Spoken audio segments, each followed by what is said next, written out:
You're chasing the one thing that's supposed to change everything, that's supposed to make you unstoppable. You know what I'm talking about, that fire in your gut, that adrenaline rush when inspiration hits. You call it motivation. But here's the brutal truth nobody wants to hear. That very thing you're hunting for is exactly what has keeping you stuck. Think about it. How many times have you started something with all the passion in the world? You're on top of the mountain, feeling invincible, telling yourself this is it. This is my moment. Then reality hits. A week passes, maybe two. The excitement dies down, the work gets tough, and suddenly you're staring at another abandoned dream, another half-finished goal, collecting dust in the corner of your life. You beat yourself up thinking you're lazy or weak, but that's not the problem. The problem is you've been running on the wrong fuel this entire time. In the next few minutes, I am going to share something with you that changed everything for a young craftsman who was about to lose it all. It's about an impossible challenge. A legendary clock that stumped every expert in town, and the secret he discovered buried in his late father's hidden journals. This isn't about working harder or finding more motivation. This is about tapping into a force so powerful, so reliable, that once you understand it, quitting becomes impossible. Stay with me because what you're about to learn might be the missing piece you've been searching for your entire life. There was this guy named Leo. He owned a small watch repair shop tucked away on a quiet street in town. It wasn't just any shop, though. His old man had built that place from nothing, turned it into the go-to spot for anyone with a timepiece that mattered. When his father passed, Leo inherited everything. The tools, the reputation, the legacy. And yeah, Leo had the skills. He knew his way around gears and springs better than most guys twice his age. But here's the thing about Leo. He hated the everyday grind. Fixing some grandmother's antique watch or swapping out batteries for tourists. That stuff bored him to tears. In his mind, he was destined for bigger things. He saw himself as an inventor, a visionary. His notebook was crammed with sketches of these insane clock designs, things nobody had ever seen before. Clocks with planets spinning around them, tiny figures that would dance every hour on the hour. Pure art. He'd work on these passion projects for hours, completely lost in the creative zone. But the second he'd hit a wall, the second a problem got too complicated or tedious, that fire would just die out. He'd shove the project aside and wait for the next brilliant idea to strike. Meanwhile, his shop was falling apart. The customers his dad had spent years building relationships with started going elsewhere. Dust settled on the counters. The silence got heavier than the ticking of all those clocks combined. Leo was so busy chasing the next big thing that he forgot to take care of the basics. He was drowning, and he didn't even realize it. Then one morning, everything changed. This elderly gentleman walked through the door, carrying something wrapped in cloth. He carefully unwrapped it and placed it on the counter. It was a grandfather clock, absolutely stunning. Made from rich dark wood with brass engravings that caught the light just right. But it was silent, dead. The old man looked at Leo with these tired eyes and said, "My father left me this clock. It hasn't made a sound in 50 years. I've taken it to every expert in 3 states. They all said the same thing. It's beyond saving. They told me your old man was the only person who could have brought it back to life." He paused, studying Leo's face. "They say you've got his gift. I'll pay you enough to save this whole shop if you can make it tick again."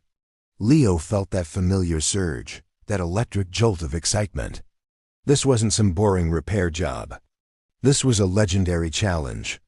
This was his chance to prove he was more than just his father's son. This was his moment to shine. "Consider it done," Leo said, already picturing himself as the genius who solved the impossible puzzle. The first couple of days were incredible. Leo dove into that clock like his life depended on it. Taking it apart was like unwrapping the world's most complex mystery. Every piece revealed something new. He was on fire, completely consumed by the work. But then reality set in. This clock had over 1,000 individual components. To figure out what was wrong, he had to examine every single piece, clean it, measure it, test it, one by one. It was painstaking, mind-numbing, soul-crushing in its monotony. A week in, Leo's motivation had completely evaporated. He sat there staring at hundreds of tiny pieces scattered across his workbench and felt absolutely nothing. His mind kept drifting back to those exciting designs in his notebook, the creative projects that made him feel alive. This is a waste of my time, he thought. I should be creating something new, something that matters. One afternoon, frustration boiling over, he accidentally knocked over a tray. Dozens of microscopic screws scattered across the floor. As he got down on his hands and knees trying to gather them up, something inside him broke. He felt like a complete failure. That night, he decided he was done. He'd call the old man in the morning and admit defeat. Maybe he'd just close the shop entirely. Maybe his father's legacy was meant to end with him. Unable to sleep, Leo started cleaning out his dad's old desk, preparing to shut everything down. That's when he found them. Hidden in a secret drawer were a stack of small leather journals. His father's work logs. Leo opened the first one, not really knowing what he was looking for. Maybe he wanted to find some proof that his father was a genius, that inspiration was the secret all along. But what he found was nothing like that. The pages were filled with the most ordinary entries you could imagine. Tuesday, cleaned the escapement wheel on Mrs. Gable's pocket watch. 3 hours of work. Third gear was worn down, had to replace it. Thursday, some kid brought in his dad's old watch. Wasn't worth much money, but you could tell it meant everything to him. Spent the afternoon fixing it for free. The look on that kid's face was worth more than any payment. Wednesday, worked all day on the town hall clock's mainspring. My back is killing me. Still couldn't get it right. Failed today. I'll try again tomorrow. Page after page, year after year. It was just this simple, honest record of the work. The slow work, the boring work, the difficult work that nobody sees or celebrates. Then, at the end of the first journal, his father had written something that stopped Leo cold. A man who only works when he feels inspired will be a man of many beginnings and 0 finishes. The great clock doesn't tick because it's inspired. It ticks because it's built right, because it follows its mechanism second after second without fail. A craftsman's work must be the same. You don't show up because you feel good. You show up, and in the act of doing the work, if you're lucky, you might start to feel good. Those words hit Leo like a freight train. He'd been looking at everything completely backward. His father wasn't a legend because he always felt inspired. He was a legend because he showed up every single day, whether he felt like it or not. He had the discipline to do the boring, invisible work day after day after day. That was the secret. That was the engine that kept everything running. The next morning, Leo walked into that shop as a different person.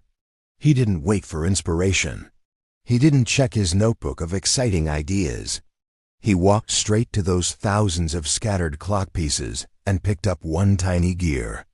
He made himself a promise, a new rule he wouldn't break. 4 hours every single morning on that clock, no matter what. Even if it was boring, even if he was frustrated, even if every fiber of his being wanted to quit, he'd just show up and do the work. Those first few days were brutal. His brain screamed at him to stop, to do literally anything else.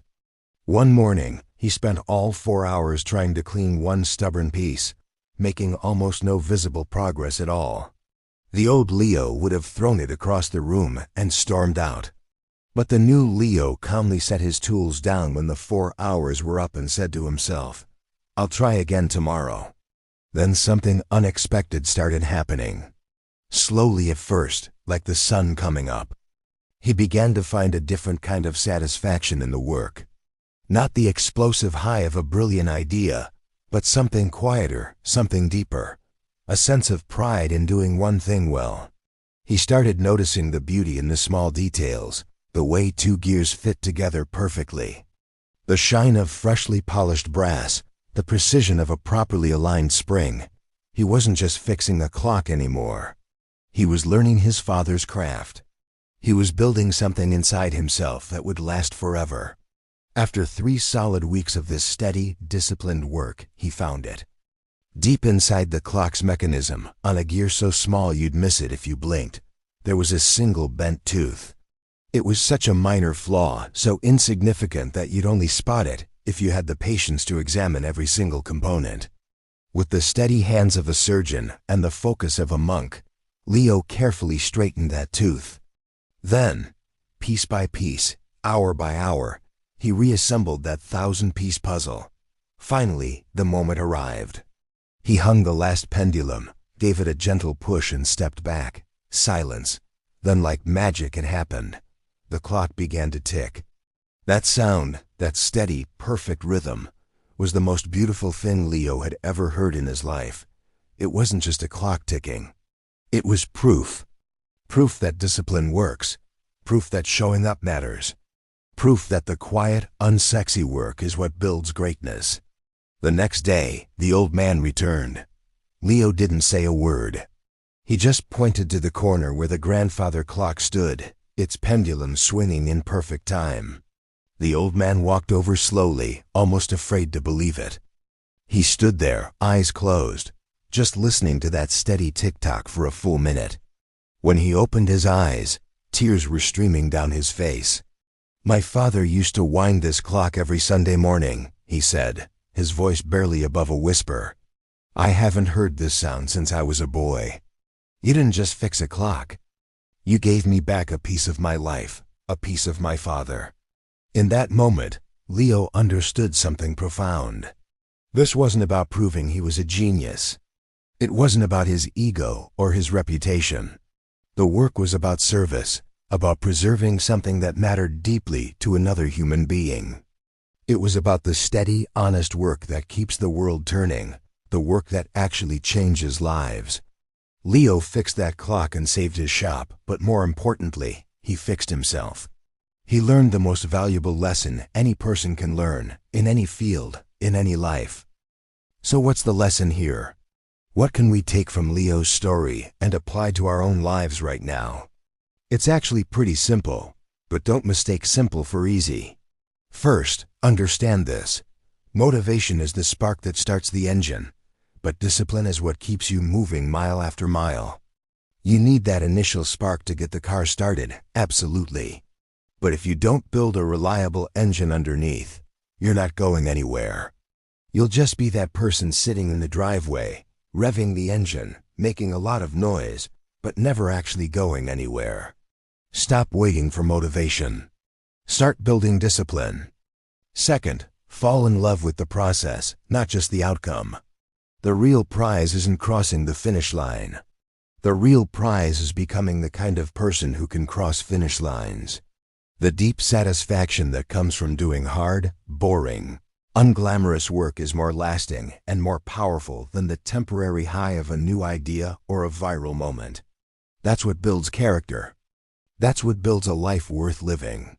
And finally, here's the most important part. Just show up, especially when you don't feel like it. When you're exhausted, when you're bored out of your mind, when every part of you wants to quit, that's when it matters most.